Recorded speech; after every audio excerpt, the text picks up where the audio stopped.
This resource is the fourth in a series on derivatives.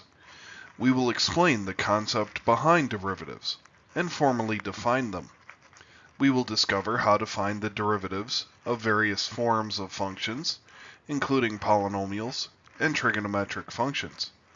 We will consider how to differentiate products, quotients, and composition of functions. We will also consider applications for derivatives and how they relate to real-world situations. Suppose we have two functions, which we will call u and v. Both are differentiable. Now suppose we form a new function, f of x, by multiplying u and v together. What would be the derivative of this function? We might be tempted to think that f prime would simply be u prime multiplied by v prime, but this is not correct. The actual derivative is more involved. To find the derivative of function f, we have u multiplied by v prime plus v multiplied by u prime. First, let's see a proof of this concept and show that the rule works for a reasonably simple example. Suppose we have the function f of x equal to the quantity x squared plus 7 multiplied by the quantity 2x minus 5. We want to find the derivative of this function. However, we will approach this in two different methods. First, we will do the multiplication and use the method for differentiating polynomials. Then we will use the product rule. We can multiply the binomials together using the FOIL method or some other technique. When we do so, we get 2x to the third minus 5x squared plus 14x minus 35. We can now find the derivative of this polynomial. Recall that we multiply the coefficient by the original power and then subtract 1 from the exponent. Using this method, the derivative will be 6x squared minus 10x plus 14. Now let's see if we get the same result using the product rule.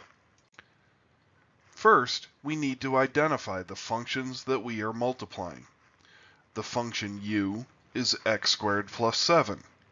Its derivative, u prime, will be 2x. The function v is 2x minus 5. v prime is 2. Plugging this information into the product rule, we have the quantity x squared plus 7 multiplied by 2 plus the quantity 2x minus 5 multiplied by 2x. Doing these multiplications, we have 2x squared plus 14 plus 4x squared minus 10x. Combining our like terms, the derivative f prime is 6x squared minus 10x plus 14. We got the exact same derivative using either method. While this is not a formal proof, it does show that the general concept does indeed work. Let's see a couple of other examples to get more practice using the product rule. Suppose we have the function f of x equals 5x squared multiplied by the sine of x. We want to find the derivative of this function. We are set up to use the product rule. In general, we usually want to write the general formula before proceeding. This will help remind us exactly what we have to do, and also will eventually lead to the internalization, memorization of the formula.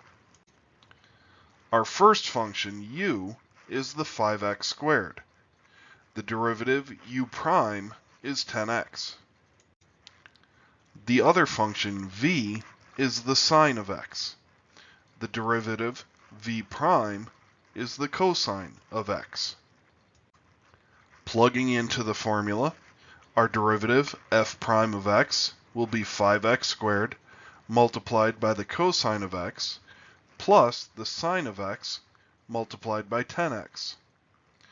Let's see one more example. What if we have the function f of x equal to the quantity x squared plus 5x plus 4 multiplied by the natural logarithm of x?